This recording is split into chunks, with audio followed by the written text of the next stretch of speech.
Mesdames, Messieurs, chers amis, frères et sœurs de Beraka, bonjour et bon sabbat dans le Seigneur. C'est un agréable plaisir pour nous d'être ici avec vous aujourd'hui et je prends l'occasion pour vous saluer très cordialement en Jésus-Christ. Et je salue tous les amis qui nous écoutent de partout.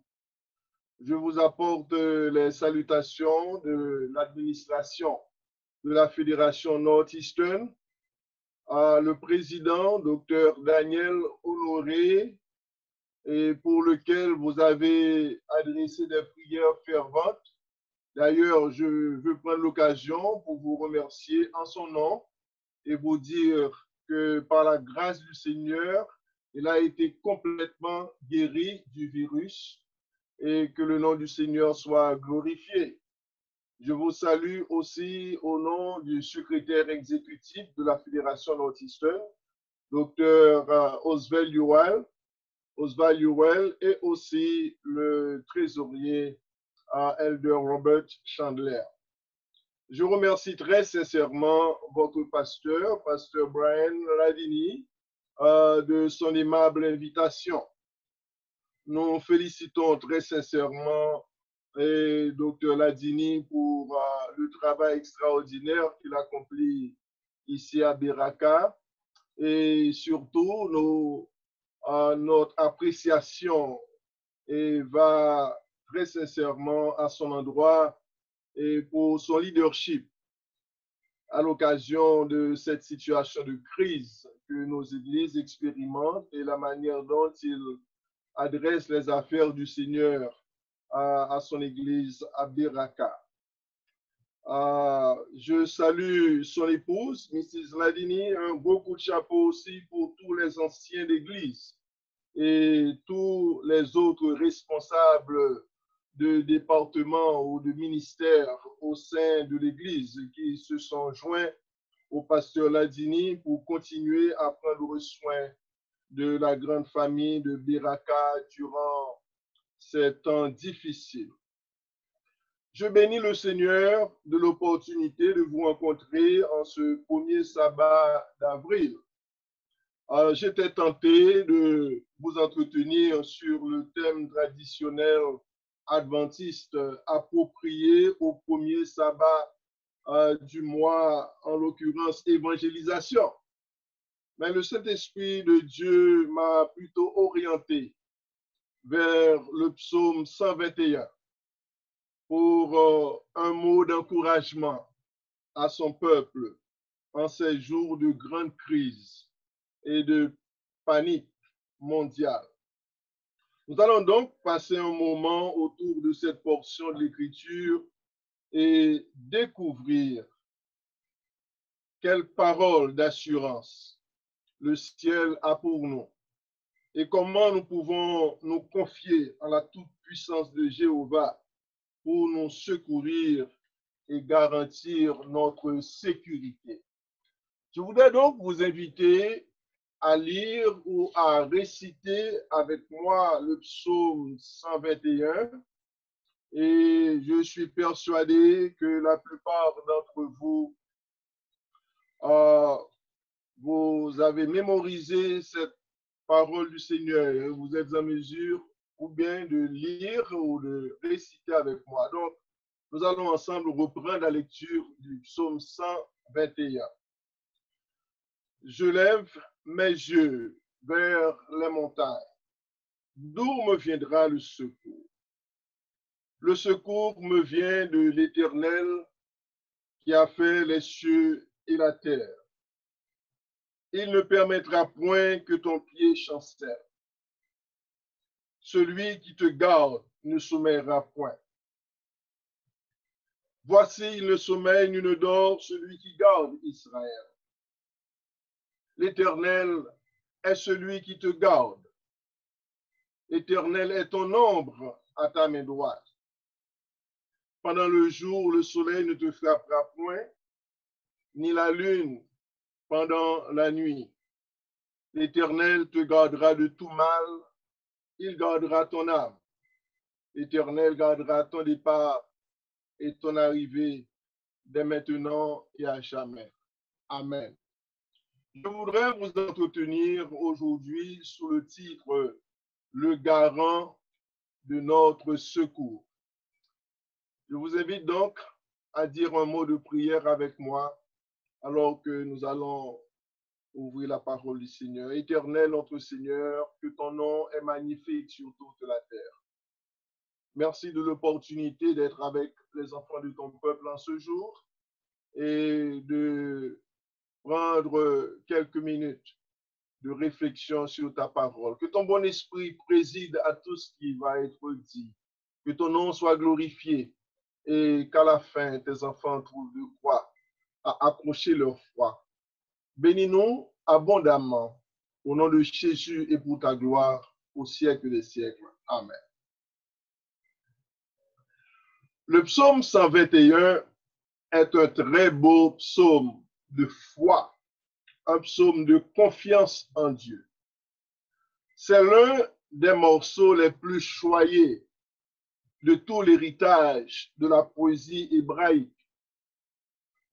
D'aucuns pensent que le psalmiste David aurait composé ce poème, soit le psaume 121, dans le désert de Paran, immédiatement après avoir appris la mort de Samuel.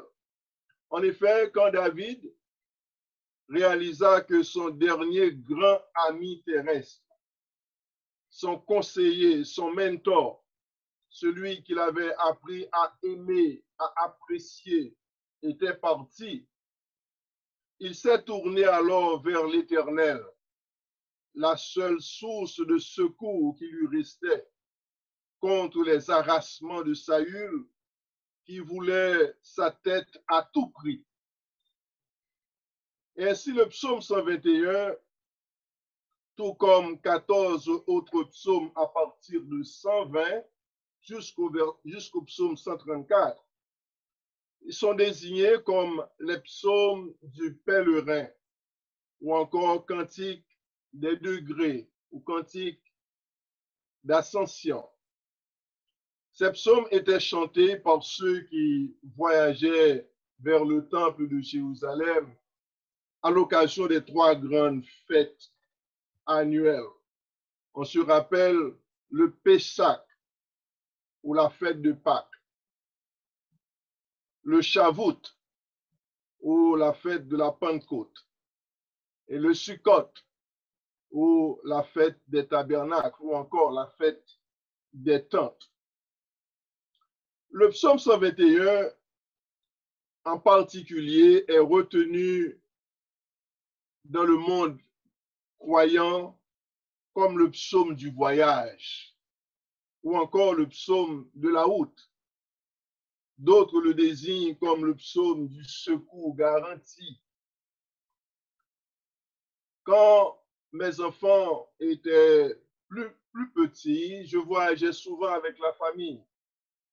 Et je ne peux pas me rappeler à quel moment de la durée on s'est engagé sur la route sans que toute la famille ne récite le psaume 121.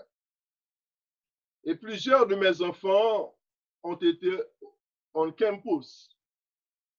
Et encore au moment de leur départ, le psaume 121 est toujours dans le menu.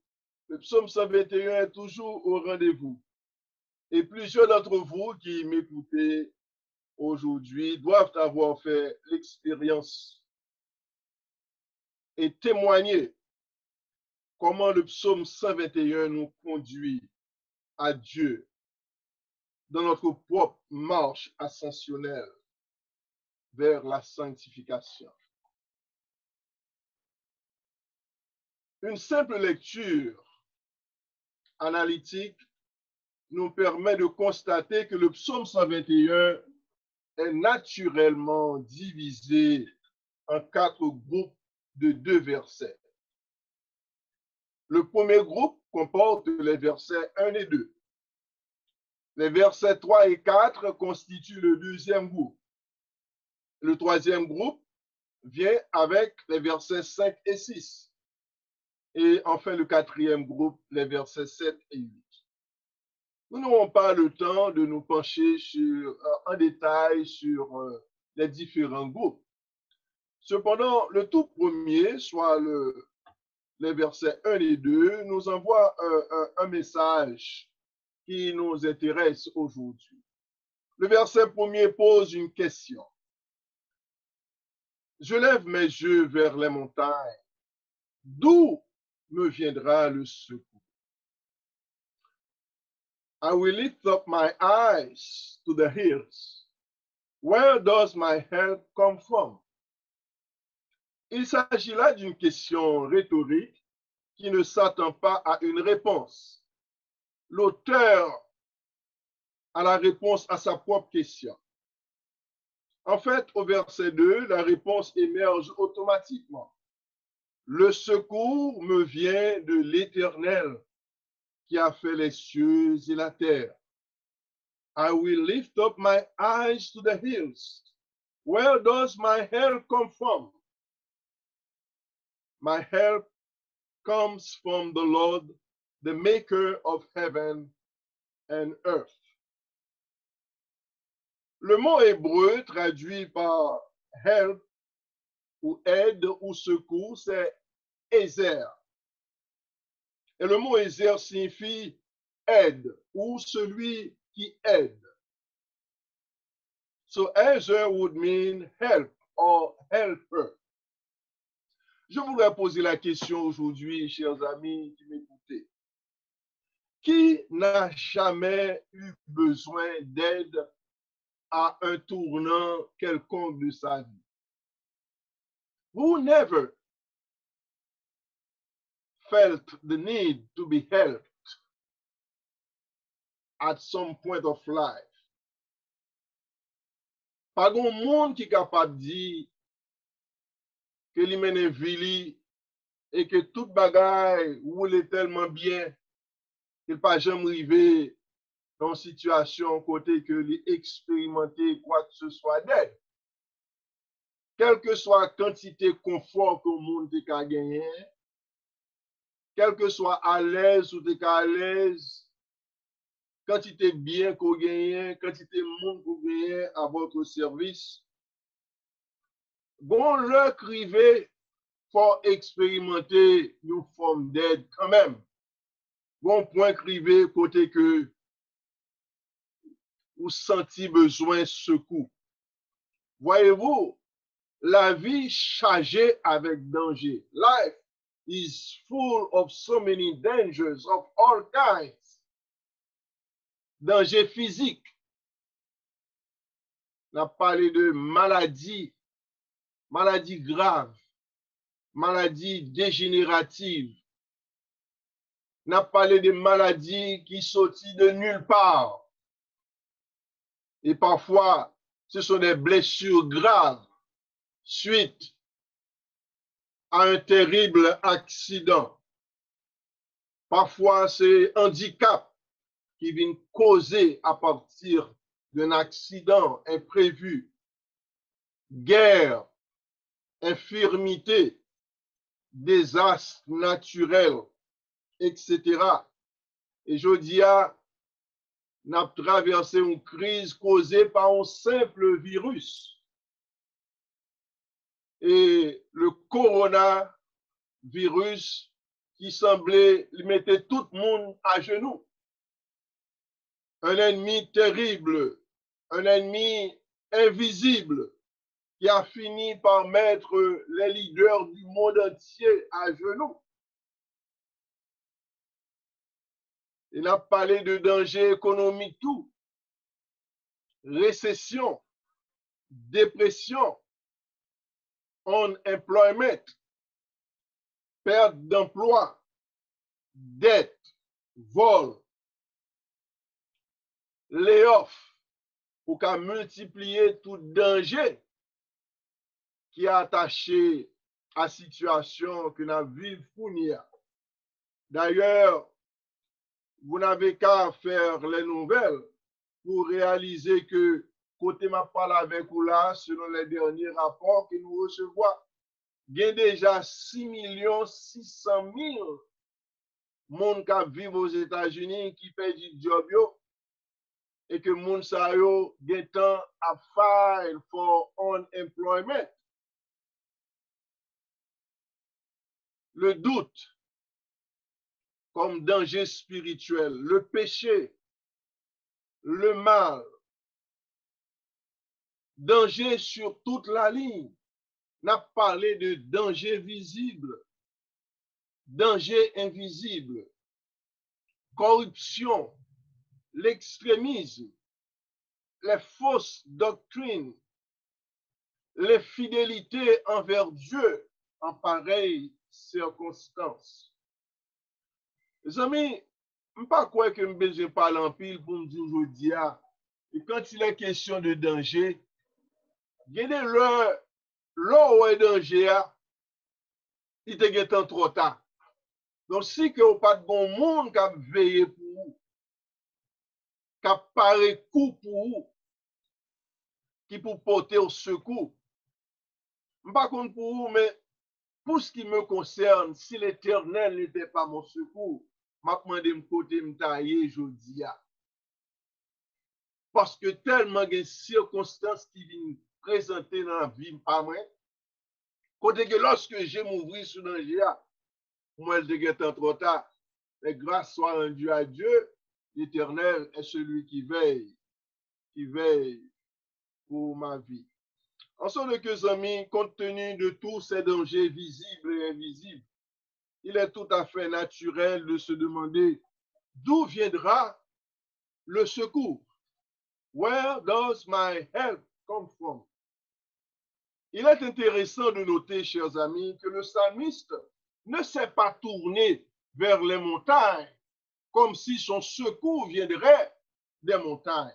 Au contraire, il a précisé que son Ézer, son secours vient de l'Éternel qui a créé les cieux et les montagnes. Son raisonnement, frères et sœurs, est plutôt simple. David déclarait, si l'Éternel est capable de créer gros montagnes, ça au moins là. Si l'Éternel est capable de créer le ciel, m'a gardé en l'air ça, qui dépassait toute compréhension, toute logique, qui défiait toute logique, pour ainsi dire. Si Dieu est capable de maintenir toutes ces choses en ordre, toutes les planètes, toutes les constellations, le soleil, la lune, les étoiles, toute bagaille a marché sans jamais provoquer aucun accident. Ou du moins, s'il y a un accident, bon Dieu tellement mettait toute bagaille sous contrôle, on n'en a même pas conscience. Ça fait que si bon Dieu, d'après le psalmiste, est capable de créer toutes ces choses, il est capable de prendre soin de tout. Il est capable de secourir tout en temps et hors de temps.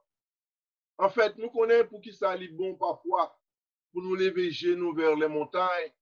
Ce n'est pas pour que nous jouions secours dans les montagnes. Là, au contraire, nous avons un message pour nous.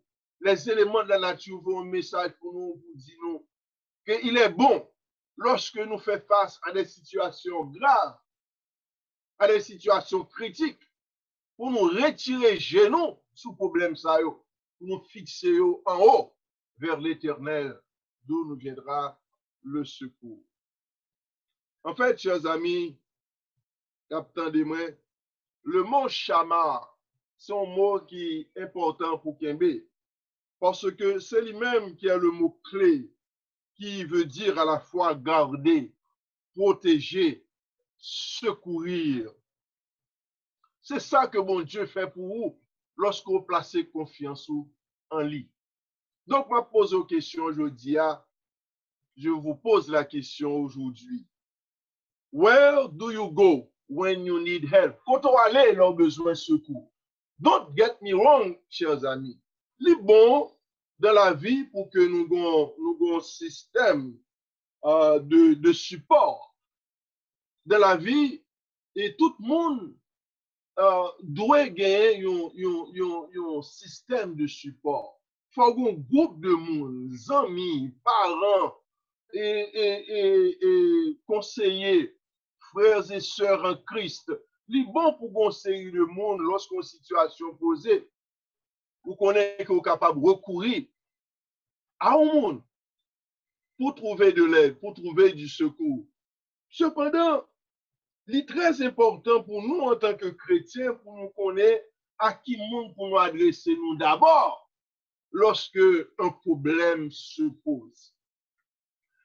Les Saintes Écritures rapportaient l'expérience du peuple de Samarie, le peuple de Dieu.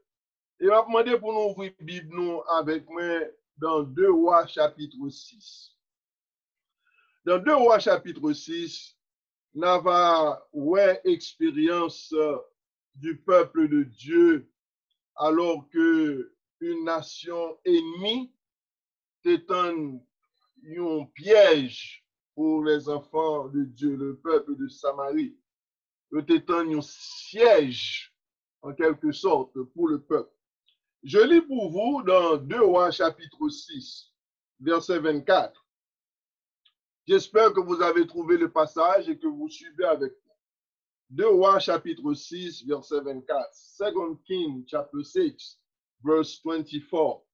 Après cela, Ben-Hadad, roi de Syrie, ayant rassemblé toute son armée, monta et assiégea Samarie.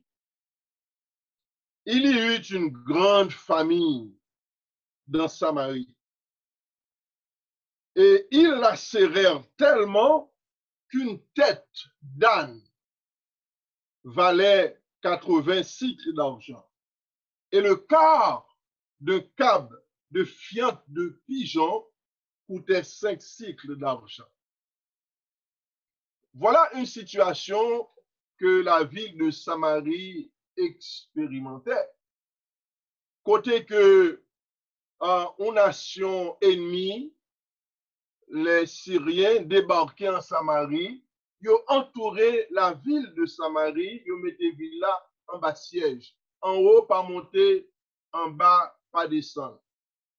Et la Bible déclarait que la situation était tellement grave que on tête bourrique t'écouter un paquet l'argent, l'autre qu'à joindre.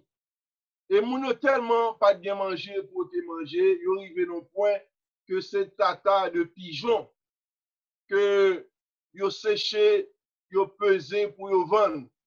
Et un livre de tata de pigeons coûtait déjà une fortune. Donc, c'est une situation qui était grave. Mais soit parler de gravité de cette situation, on peut pouvoir rien, parce que en lisant un peu plus loin, et une situation qui présentait côté que une femme a vu passer le roi, le verset 27. Et là, le roi a passé, il criait au secours.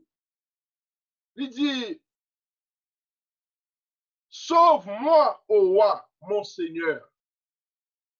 Son bagage qui est tout à fait normal. Lorsqu'on chef dans tête en temps de crise, tendance au premier monde pour aller, c'est crier au secours. C'est mon qui a dirigé pays ou surtout sous une chance pour rencontrer lui, sous une chance pour être avec lui. C'est exactement l'expérience de cette dame qui a vu passer le roi qui circulait sur la muraille de son palais. Il dit, oh roi, mon Seigneur, sauve-moi. Mais on prête attention à la réponse du roi. Verset 27, le roi répondit, si l'Éternel ne te sauve pas, avec quoi te sauverai-je? On prête attention à texte ça. Dans mes livres en anglais tout parce que le terme ici utilisé est vraiment intéressant. As the king of Israel was passing by on the wall, a woman cried to him, help me, my Lord, the king, help me. And the king replied, if the Lord does not help you, where can I get help for you? Voyez-vous, cet homme était roi en Israël. Et c'est quelqu'un qui connaît aussi la parole de Dieu. Dans cette situation, ça, alors que madame ça a relé, crié, demandé secours, lui, en tant qu'humain, réalisait que pas de rien n'était capable de faire pour aider le peuple de Samarie dans une situation de crise. Ça. Cependant, chers amis, bon bagay m'dame souligner pour vous, l'attitude du roi de Samarie. Au moins, il admet son impuissance. Au moins, il admet son incapacité. Il admet que pas rien qu'à faire. Seul monde qui a fait un bagay pour le peuple là, dans la situation que tu as vécu là, c'est l'Éternel. Il est très important, amis, pour connaître que une série de situations graves qui posent dans la vie, une série de situations de crise qui paraissent dans la vie, qui débarquent de nulle part.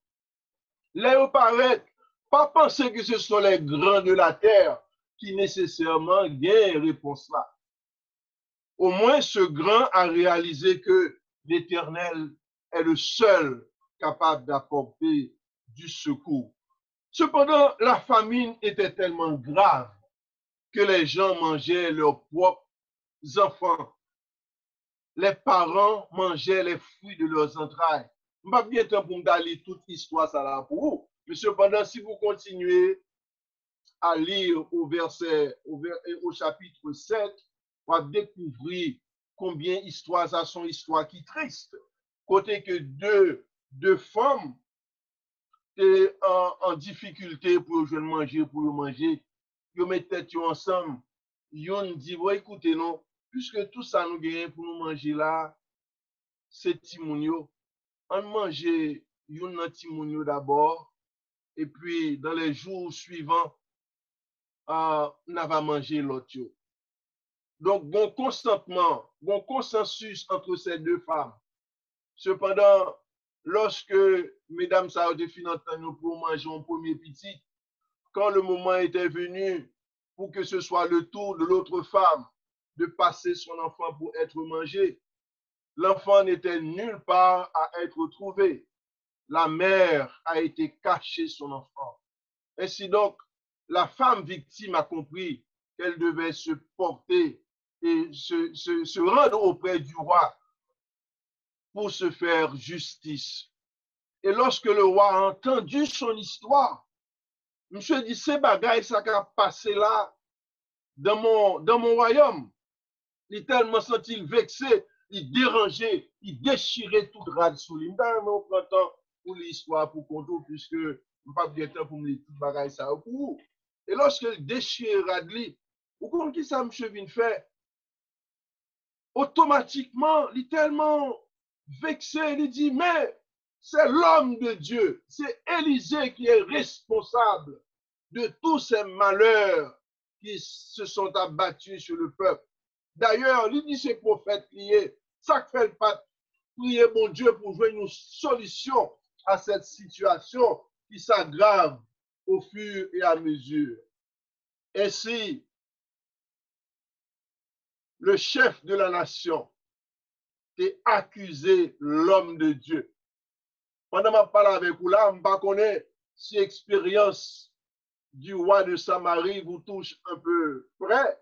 Aujourd'hui, si l'expérience d'Élisée face au roi de Samarie vous touche un peu plus près, côté que ces jours-ci, lorsque les hommes de ce monde, les grands, les puissants de ce monde, face au virus et qui ravage le monde, au lieu pour humilier à l'instar du roi de Samarie pour découvrir que c'est l'Éternel seul qui a porté secours pour le peuple, eh bien, il a cherché pour accuser l'autre monde. Il a accusé les journalistes. il a accusé les hommes de science. Et même en Haïti, m'apprend que déjà certains journalistes sont arrêtés parce qu'ils ont adressé le problème de coronavirus. Les hommes sont orgueilleux et drapés de leur orgueil. Ils n'ont aucune disposition à admettre leurs limites, à réaliser qu'ils ne sont pas en contrôle. La réalité, frères et sœurs, chers amis, c'est que les grands, les puissants de ce monde ont toujours pensé qu'ils sont en contrôle. Ils ont toujours pensé que c'est eux-mêmes qui chefs, qui mettent toute situation. Ils ont toujours pensé que c'est eux-mêmes qui mettent la tête. Mais une situation présentée par moment, côté que peut-être doivent confesser qu'ils sont impuissants. Mais loin de le faire, ils ont cherché plutôt un bouc émissaire. Ils ont cherché un monde qui est responsable. Dans tant longtemps, ils ont été accusés pour faire Élie. Je dis à l'autre accusation qu'a porté. Bonjour, cap vini, amis, cap de moi. Vous connaissez vous-même en tant que peuple de Dieu. C'est nous-mêmes serviteurs de Dieu, servantes de l'Éternel. C'est nous-mêmes qui sommes victimes d'accusations. Et c'est la raison pour laquelle, lorsque nous, une situation sera posée, nous devons apprendre des leçons de choses là-dedans. Cependant, le prophète Élisée était un message d'espoir, un message de réconfort pour Samarie. Et c'est ainsi que dans 2 Rois 7, verset 1er, il est dit, Élisée dit, écoutez la parole de l'Éternel. Ainsi parle l'Éternel. Demain à cette heure, on aura une mesure de fleurs de farine pour un cycle et 2 mesures d'orge pour un cycle à la porte de Samarie. Donc le prophète Élisée a amené une parole d'encouragement, une parole d'espoir pour le peuple de Samarie. Cependant, le serviteur du roi, l'officier du roi qui l'assistait, il a tourné en dérision l'homme de Dieu, le prophète de l'Éternel, et il a mis en doute la possibilité que la parole du prophète s'accomplisse. Et ainsi, au verset 2, il a dit, l'officier sur la main duquel s'appuyait le roi répondit à l'homme de Dieu, quand l'Éternel ferait des fenêtres au ciel, pareille chose arriverait-elle? Et le prophète Élisée de lui dire, ouais, tu le verras de tes yeux, mais tu n'en mangeras point. Ainsi, la prophétie a été donnée et challenge, défié par l'officier du roi, par l'officier qui supportait le roi. Cependant, l'homme de Dieu a calmement déclaré à l'officier du roi qui s'est montré incrédule. Oui, la parole de l'Éternel va s'accomplir. Oui, cette prophétie que je déclare aujourd'hui va s'accomplir très bientôt. Mais c'est ouais accompli. Ou même, ou pas tirer aucun bénéfice là-dedans. Et alors, l'histoire rapporte qu'il y avait 4 lépreux. Nous connaissons généralement lépreux par été sous nous. Et il y avait 4 lépreux en Samarie.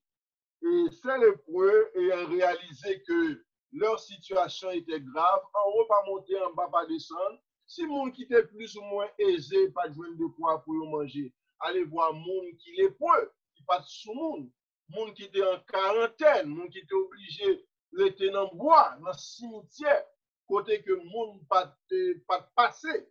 C'est ça la situation des lépreux. Et alors, dans ce contexte-ci, les lépreux ont réalisé que tout le monde était dans ce même sac et qu'il n'y avait plus de surveillance.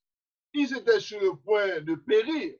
Donc, les 4 lépreux ont décidé, bon, si moi j'étais loin de la porte de Samarie, n'a pas mouru. Si nous entrions dans le camp des Syriens, il a tué nous. Si on côté pour nous prendre chance, nous, il est préférable que nous prenions du côté des Syriens. Nous avons traversé la porte de la ville. Nous allons dans le camp des Syriens. Si on bat nous la vie, nous vivons. Si on tue nous tous, that's all right. Parce que vie nous pas représenter rien en tant que lépreux. Voyez-vous ces situations désespérées, ça, que ces 4 lépreux vivent. Cependant, yo pas comprendre que bon Dieu te une grâce particulière, non seulement pour yo, mais pour tout le peuple de Samarie, selon la parole du prophète Élisée. Et c'est ainsi que yo traversé la porte de Samarie, yo défié toute règle sociale, yo rentré, yo traversé la porte de Samarie, et yo sorti dehors pour tomber dans le camp des ennemis syriens. Et lorsque yo arrivé, yo pas attendé aucun bruit, yo pas ouais âme qui vive. Il a posé des questions, mais est-ce qu'il y a des gens en battant ça yo? Yo soulevé une première tente. Et lorsque yo soulevé tente là, yo découvert qu'on paquet manger en bas tente là, qu'on paquet rade, des objets d'or, des objets précieux. Yo pas de quoi à yeux. En fait, ils se sont demandé, est-ce que c'est pas rêver d'après rêver? Est-ce que c'est pas hallucination? Den, bon l'autre qui dit, eh bien, on garde pour nous dans l'autre tente. Et au courir, ils soulevé l'autre tente. Les levé tente là, c'était pour découvrir qu'il n'y avait personne en dessous de la tente. Cependant, on va tente la charger à manger, on va tente la charger avec des objets précieux, des objets de valeur. Monsieur pas connaît si vous monter à droite, si vous à gauche. Ils mangé ventre déboutonnés, ils mangé à satiété. Et lorsque vous finissez de manger ventre plein, vous commencez à ramasser rade, ramasser objets précieux. Il y a une là-dedans qui dit, mais non, ça n'a fait pas bon. Si bon Dieu préserve nous, il fait que Syriens yo parti yo quitte tout bien yo te gagné. Pour qui ça? Nous pas doit apporter la bonne nouvelle au roi. Nous devons amener la bonne nouvelle au roi. Et c'est ainsi que les lépreux, ils finissent prendre ça pour te prendre, sécuriser ça pour te sécuriser, pour assurer que mon pas dépouillé de tout bagaille. Dès nous rentrer à porter la bonne nouvelle au roi, déclarant au roi, roi, mon Seigneur, les Syriens sont partis. Ils ont tout laissé. Ils ont laissé leur nourriture, leur manger. Ils ont laissé leurs chevaux. Ils ont quitté tout bagaille, ils ont gagné radio, des vêtements précieux. Ils ont tout abandonné. Roi pas de quoi, ça l'attendait là. Et ainsi, il voyait secrétaire à le vérifier pour eux. Effectivement, la parole de l'Éternel prononcée par le prophète Élisée était accomplie à la lettre, chers amis. Et lorsque le peuple attendait, les Syriens sont partis. Dieu a chargé à manger, Dieu a chargé avec rade, avec des objets précieux. Tout le peuple de Samarie qui était pendant des temps et des temps victime du siège en Samarie, ils ont sorti tout grand goût et dans vitesse pour ils passer sous entrailles l'officier du roi. Et ici, c'est accompli la parole du prophète Élisée qui te dit officier du roi, nous disons que pour aller manger selon la parole de l'Éternel et vous mettez parole ça en doute, eh bien, on pourrait manger à de loin, on prend 100 livres, mais ou pas goûter, ou pas bien chance pour manger la donne. Voilà comment la parole du prophète Ésaïe et le prophète Élisée s'était accompli. En fait, bon Dieu lui-même, son bon Dieu merveilleux, il a fait travail, il travaille de manière merveilleuse. On va demander côté miracle ça sorti. Eh bien, mes amis, capteur de moi, je dis, je vais profiter de dire que les lépreux de cette histoire, ils représentent nous-mêmes le peuple de Dieu. Ils ont été épargnés d'abord et ils ont décidé de garder la bonne nouvelle pour eux-mêmes de manière égoïste, oubliant leurs compatriotes, mais ils ont entré eux-mêmes. Amis, je dis, the good news about Jesus Christ must be shared. Et c'est sous nous, bon Dieu, compter en tant que peuple de Dieu pour nous partager la bonne nouvelle. Et c'est responsabilité nous, dans bon temps comme dans mauvais temps, pour nous partager la bonne nouvelle de Jésus-Christ, qui est le seul capable de sauver qui est le seul capable de délivrer, qui est le seul capable de secourir. Nous avons une bonne nouvelle à proclamer au monde. Le monde entier aujourd'hui est en émoi. Le monde entier est en pleine panique. Le monde est aux abois.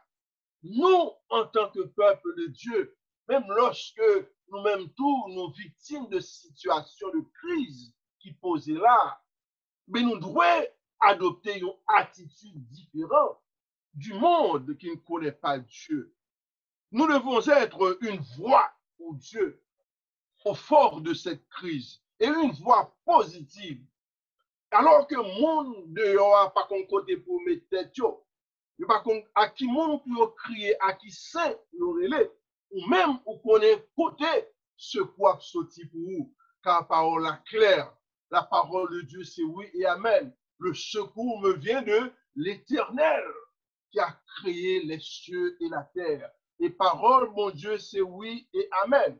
En sorte que les amis qui attendent aujourd'hui, ou même en tant que peuple de Dieu, il faut considérer que mon Dieu voulait faire de vous un ambassadeur pour lui en ce temps de crise. Nous devons être une voix qui proclame de l'encouragement, une voix qui proclame de la consolation, de l'espoir, de l'espérance, une voix qui proclame la guérison pour les nations. Jodia n'a vivre dans un monde qui a souffert, un monde qui est en péril, un monde qui ne connaît pas toujours Dieu. C'est occasion nous gagner en tant que peuple de Dieu, même au fort de cette crise, pour nous proclamer que là-haut dans le ciel règne un Dieu tout-puissant et c'est lui qui viendra à notre secours. Nous servons un Dieu secourable, chers amis. Et les secours, les moyens de secours divins sont imprévisibles. En pile fois, nous crier, nous demander l'Éternel pour venir à notre secours. En pile fois, nous crier, nous demander aide. En même temps, on a posé tête une question. Côté mon Dieu va passer pour le délivrer là. Il y a des situations trouvées où vous priez et au fin de prier, l'on finit, on pose tête une question. Côté mon Dieu va mener délivrance là pour moi là. Est-ce que ça j'aime vos amis capteurs aujourd'hui? Nous connaissons ça arriver parce que l'arrivée tout. Il y a des leurs et des situations qu'on trouve où vous dites mais pourquoi bon Dieu a besoin d'une route pour le passer, pour le délivrer. C'est même problème non que les enfants d'Israël ont fait face à lui à un moment donné, ne pas prendre trop de temps, amis. Cependant, on va songer qu'Israël est devant la mer rouge. Et les peuples arrivés, ouais, pas ni tourner bas, ni pas avancer, ni pas ni monter, ni descendre. Et au lieu pour crier à l'Éternel, il crie à Moïse. Mais heureusement, Moïse connaît que ce quoi, c'est pas la même sorti, c'est dans l'Éternel des armées. Et c'est pourquoi il pouvait dire aux enfants d'Israël, l'Éternel combattra pour vous, vous gardez le silence. Et ainsi, Dieu a pu faire traverser Israël la mer Rouge à pied sec. Eh bien, les amis capteurs aujourd'hui, lorsque le prophète Élisée avait prophétisé que le lendemain, la situation allait changer et que le peuple ça qui t'a mouru de grand goût au point que tu arrives à manger même petit, il y avait manger en abondance. Le fils du roi avait mis en doute la parole de l'Éternel. Il n'y a pas de chance pour te bénéficier de ce que Dieu avait promis d'envoyer à son peuple. Amis, le secours vient de Jéhovah. Et les bons Dieu promet pour le délivrer. Pas besoin de poser tête ou question, pas qui filière, bon Dieu. Les moyens de Dieu sont illimités. Les moyens de Dieu sont imprévisibles. Voyez-vous, pendant que je parle avec vous là, ou même avec moi, on connaît que les menaces de cette pandémie sont énormes. Ou connaît que il y a un risque d'infection à droite, à gauche. C'est ça qu'il faut arrêter la caille aujourd'hui. C'est ça qu'il faut confiner la caille ou en résidence surveillée. nous en prison la caille nous, parce que nous connaissons que les risques d'infection sont là. Nul n'est exempt. Les grandes célébrités sont frappées. Les pauvres sont frappés. Les riches sont frappés. Et je dis à, moi, vu nos nations telles que les États-Unis, qui ça t'a dit que les États-Unis, que vous-même avec moi connaissez, ce pays qui représente le paradis pour tant de gens qui font des sacrifices pour atterrir la donne, t'arriver non point que même masque va joindre pour protéger les membres qui font partie du personnel médical. Moun qui a porté secours aux malades, arrivé infectés eux-mêmes parce qu'ils sont obligés d'utiliser, réutiliser un masque, un bagage qui apparemment insignifiant. En sorte que, amis, les menaces sont graves. Les produits de première nécessité sont devenus rares. Il n'y a pas longtemps que j'ai fait l'expérience de noter qu'il y a 4 citrons. Au moins de 4 citrons, $8,50. Donc, à imaginer ce que cela représente pour nous autres qui traversons ce moment de crise. En pile, nous, qu'on est qui risque pour perdre du travail, risque pour perdre du job, risque pour perdre du santé, et même des risques pour perdre du vie. Et lorsque nous faisons face à toute situation, nous devons réaliser que nous avons un ennemi invisible, un ennemi puissant, et que seul monde qui correspond avec lui, c'est l'Éternel des armées. Et face à cette crise, amis capitaine de Mjoudia, il est nécessaire pour nous comprendre que le secours doit provenir de l'Éternel. Dieu a le contrôle de toutes choses. Dieu a le contrôle de toute cette situation. Les hommes toujours pensaient que c'est eux qui ont mené. C'est eux qui contrôlent toute bagaille. Mais l'Éternel arrivé dans une situation simple comme celle-ci. Ouvrir, j'ai les hommes. Faire comprendre que mais non, amis. Vous n'avez pas contrôle la vie dans mon vrai.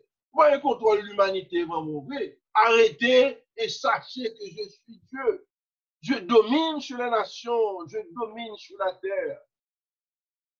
Mais le message que les hommes doivent capter, je vous dis à amis, captant de moi, et ou même avec moi, vous faites pour réaliser que si le monde est aux abois, ou même vous faites pour être calme, car notre Dieu est tout puissant, notre Dieu règne encore, et c'est lui qui a le contrôle de toute cette situation.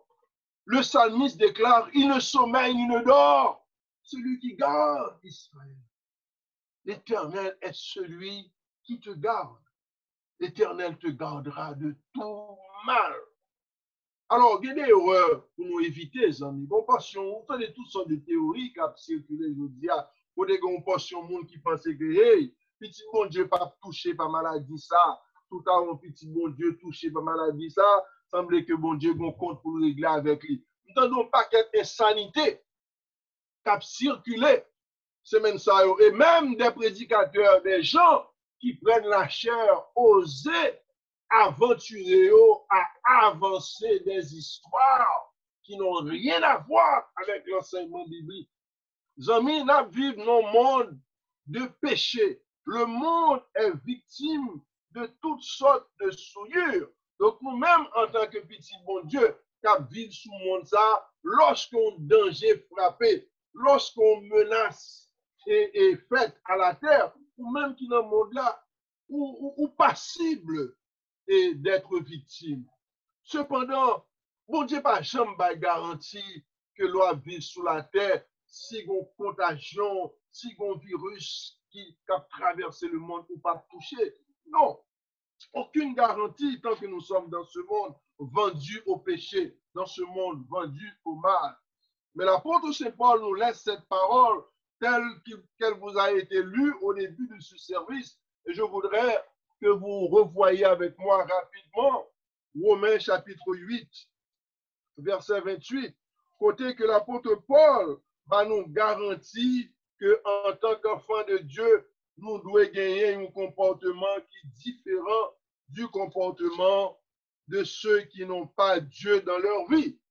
Dans Romains chapitre 8, verset 28, il dit, nous savons du reste que toute chose concourt au bien de ceux qui aiment Dieu, de ceux qui sont appelés selon son dessein. Mais qui conviction pour que ou même avec mes amis qui attendent dans la situation ça. Malheur qui a frappé à droite, malheur qui a frappé à gauche. Cette situation de crise qui traverse le monde en général et le milieu côté que la vive là en particulier. Bon Dieu, pas nécessairement celui qui a envoyé ce malheur, mais si mon Dieu permet d'y arriver, vous devez déclarer, tête ou poser cette question. Qui message, mon Dieu, pour moi dans la situation de crise? Pour qui ça, mon Dieu, permette ça? Et s'il permet, c'est certain, il a raison pour faire concourir toute chose, toute cette situation à notre bien, au bien des enfants de Dieu, au bien du peuple de Dieu. Et Paul a ajouté au verset 38, car j'ai l'assurance que ni la mort, ni la vie, ni les anges, ni les dominations, ni les choses présentes, ni les choses à venir, ni les puissances, ni la hauteur, ni la profondeur, ni aucune autre créature ne pourra nous séparer de l'amour de Dieu manifesté en Jésus-Christ notre Seigneur. Voilà, chers amis, la certitude de la parole de Dieu.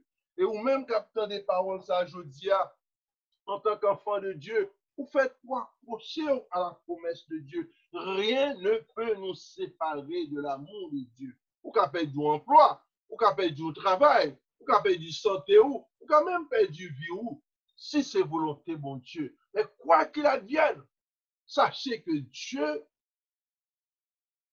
aime son peuple, Dieu aime ses enfants et il n'y a rien qui peut nous séparer de l'amour de Dieu. Donc, lorsque le monde est aux abois, ou même vous devez rester calme, considérez ce temps que le ciel vous donne comme un temps de réveil spirituel dans vie. Considérez ce temps que Dieu vous donne comme un temps de reconsécration. Considérez ce temps comme un temps de réconciliation. Empilons-nous à vivre dans des rapports de yin-yang. Que ce soit la caille, nous, que ce soit dans le travail, nous, que ce soit dans l'école, nous, que ce soit dans l'église, nous, empilons-nous pas camper sous un lien sur le plan relationnel. Nous sommes parfois à zéro. Et bien, bon Dieu lui-même lui permet des situations pareilles. C'est pour permettre nos chita et un moment de réflexion sur nous. Un moment de réflexion sur ce qui a passé autour de nous. Car nous sommes embarqués dans la vie, dans une machine qui a roulé sans que nous n'ayons jamais de temps pour nous chita, pour nous donner un moment de réflexion, pour nous jauger relation avec mon Dieu, pour nous jauger relation avec les membres de notre famille. Et là, où chita là, eh bien, au lieu pour ta dire, mais si mon Dieu permet de me avec moi pendant quelques temps, bagage que je moi, nous toujours à courir à droite, l'autre à gauche. Nous travaillons des chiffres séparés. Madame, moi travaille dans la nuit. Moi-même, travaille la journée. Nous pas même des chances pour nous rencontrer. Alors, lorsqu'on met nos vies comme ça pendant des temps, votre vie familiale est chambardée. Donc, si mon Dieu permet toujours de dire, ou on a situation côté madame Nankai, petite Nankai, Marie Nankai, et tout le monde dans la famille, rester en dedans. C'est pour dire qui message, mon Dieu, vous pour moi à travers la situation de crise. Ce n'est pas le moment pour vous de critiquer votre mari. Ou de dire, oh, c'est coronavirus là que tu as fait dans le cas là. Vous connaissez. Non! Dieu vous donne ce moment pour déboucher sur des rapports de cordialité au sein de votre famille. Dieu vous donne ce moment pour que nous arrivions dans un rapport, nous, en tant que frères et sœurs de la foi, nous rapprocher l'un de l'autre. Et lorsque vous avez l'opportunité pour nos frères, pour nos sœurs, eh bien, ce n'est pas pour vous plaindre de votre misère. Vous demandez côté calamité, ça sortit. Non, ce n'est pas le moment. C'est le moment pour vous d'amener une parole de réconfort, une parole d'encouragement à quel que soit le monde pour entrer en contact avec lui, surtout si c'est un monde qui part de la foi, qui pas partager la foi, ou même qui vient petit tout, qui a chance pour passer quelque temps avec vous dans cette situation. Ce n'est pas le moment de critiquer vos enfants. Ce n'est pas le moment de calomner Timonou. Au contraire, cherchez à développer des rapports de cordialité avec tous les membres de votre famille. Savez-vous, frères et sœurs, chers amis, par moment, bon Dieu permet de traverser une montagne d'épreuves pour nous rapprocher de lui. Parfois, bon Dieu, lui-même permet de traverser la vallée de l'ombre de la mort pour que nous soyons capables de recourir à Jésus de Nazareth comme notre sauveur. Bon Dieu permet de nous passer par toutes sortes d'épreuves pour que nous soyons capables de rapprocher nous l'un de l'autre. Alors, quoi qu'il en soit, chers amis qui m'écoutez aujourd'hui, on can be firm. Let's hold on. Pas perdu courage. Nous servons un grand Dieu. Psaume 121 est un psaume concernant placer notre confiance totale dans les soins providentiels de Dieu. Est-ce qu'on a besoin de secours aujourd'hui? Est-ce qu'on a besoin de secours à midi ça? Oh, amis, il y a des situations posées dans la vie, surtout lorsqu'on est un monde qui arrive côté que l'âge a monté sous vous. Il est difficile pour vous pour passer, pour traverser certains moments de transition. Certains changements s'avèrent difficiles pour vous. Par contre, si nous réalisons ça, les amis, vous parlez de quantité de changements que l'apparition de ce virus a causé non seulement à travers le monde, mais dans chaque société individuellement et même dans chaque famille. Donc, si vous n'êtes pas prêt pour faire face à ces changements, si vous n'êtes pas prêt pour ajuster ou pour accommoder à ça que mon Dieu a permis d'expérimenter, eh bien, la vie a poto aller. Satan a profité pour l'accabler ou, l'a profité pour le séduire ou, pour le porter au découragement. Nous avons donc besoin du secours de l'Éternel ce midi. Il est très bon pour nous songer que quelle que soit la situation, le secours viendra de l'Éternel qui a fait les cieux et la terre. Chers amis qui m'écoutez aujourd'hui, et santé ou capable d'affecter, job ou capable d'affecter, relation ou capable d'affecter, quelle que soit la situation, qu'est-ce ferme, parce que l'Éternel demeure pour ses enfants un refuge et un appui, un secours qui ne manquera jamais dans la détresse. Situation à vivre là, ce n'est pas la fin du monde, amis. Mais même si ce n'est pas la fin du monde, il est supposé constituer une prélude pour vous avec moi. Un avant-goût de ça que nous gagnons pour nous. Parce que Christ est bien déclaré. Dans la situation ça arrive, ce ne sera pas encore la fin, ce ne sera que le commencement de la douleur. Or, si nous ne pas profiter de situation ça pour nous faire l'apprentissage, pour nous faire training de ça qu'attend nous lorsque bagaille qui puisse sérieux à débarquer. Si nous ne pas profiter de cette leçon de choses, nous ne serons jamais prêts pour les grandes conflagrations. Alors, amis, je dis que bon Dieu est capable de bénir, quelle que soit la situation, quelle que soit la position dans la famille, bon Dieu, que grâce, bon Dieu, secourir et qu'on réalise qu'en tout temps, en temps et hors de temps, vous avez besoin de lever tête ou en haut. Si vous pensez que vous avez contrôle de toute bagaille, mais l'heure arrive pour vous pour réaliser que, à l'instar du roi de Syrie, si l'Éternel n'a pas secourir, pas bien secourir. C'est ce que le monde expérimente aujourd'hui. on a besoin d'entendre propre par la pile pour réaliser ça. Parce qu'on compte ça déjà. À l'instar du psalmiste, où on est secours et dans l'Éternel qui a fait les cieux et la terre. Que me fait, mes amis? Que le Seigneur vous bénisse aujourd'hui. Dans la situation à traverser dans la famille, que me faire? Nous prions pour vous. Nous prions que le ciel vous soutienne, que le ciel vous vienne en aide et que Dieu est capable toujours été, non pas braqué sur les situations de cette vie, sur les problèmes qui sont passagers. Car ça n'a vie aujourd'hui à son tempête, toute tempête. Et Dieu est celui qui calme les tempêtes. Que le Seigneur vous bénisse abondamment et qu'il vous donne la certitude que le jour viendra et il n'est pas loin. Regardez la situation ça en arrière pour nous dire oui, c'est l'Éternel qui est Dieu. Il régnera au siècle des siècles. Amen. Amen. Amen. Amen. Amen. Amen. Amen.